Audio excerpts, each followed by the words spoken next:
Thank you, Mr. Chairman and Senators, for providing me an opportunity to address this important issue. I want you to imagine for a moment that you are an employer and you've got some problems with your employees.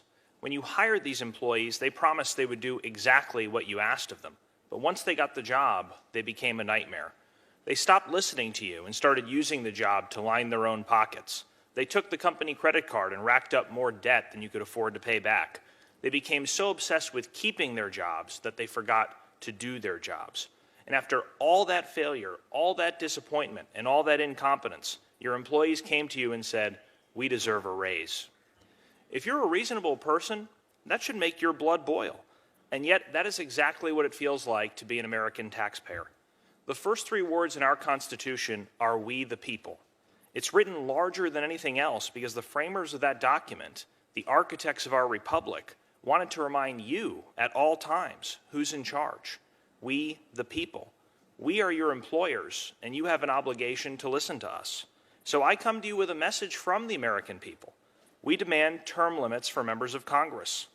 In fact, according to the most recent national polls on the issue, 82% of Americans want term limits. That includes support from 89% of Republicans, 76% of Democrats, and 83% of independent voters.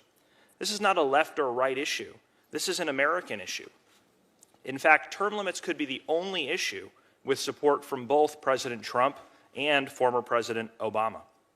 Now, there was a time about 25 years ago when Congress was debating this.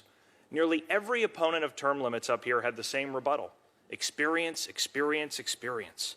We need experience to do this job right. If only you leave your Congress member in office for decades on end, he or she will become such a policy expert that all our problems will be solved. In hindsight, that was one of the worst predictions ever. This system is broken. Congress has given us $22 trillion in debt, the longest war in American history, a broken healthcare system, a broken immigration system, a tax code written by lobbyists, an explosion of money in politics. Worst of all, too few here have the courage to address these problems because the only focus is on getting reelected. That's why it comes as no surprise that Congress has a 14% approval rating, and 60% of Americans say that they would fire every single member of Congress if they could. Congress is less popular than traffic jams, root canals, and hemorrhoids. You're beating head lice, but the lice have asked for a recount. Unfortunately, elections alone cannot fix this problem. Not because voters like you guys so much, but due to the nearly unbreakable power of incumbency. At the same time members of Congress publicly claim elections are free and fair, they secretly deploy every trick in the book to keep power. Incumbents get $9 in special interest money for every dollar that goes to a challenger. And if incumbents are having difficulty raising money, not to worry, they're allowed to send campaign-style mailers at taxpayer expense. That's to say nothing of all the free media and name recognition politicians naturally get just for being in office.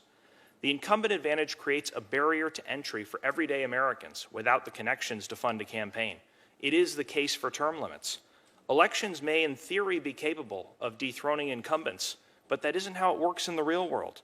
Congressional incumbents have a 98% re-election rate. That probably explains why Congress looks more like a country club than a melting pot. It's predominantly made up of lawyers and politicians and is disproportionately old, white, rich, and male. Term limits would give us a legislature that better reflects the diversity of our society. The message long-term incumbents send to young people like me seems to be, we want you just close enough to the political process to help us win, but don't get too close and take our jobs. The American people have lost confidence in this Congress, and for good reason. We routinely see abuses of power.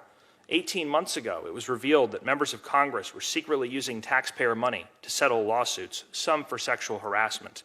You still haven't disclosed how our money was spent and on whose behalf. So term limits is a check on arrogance, it's a check on incumbency, and it's a check on power.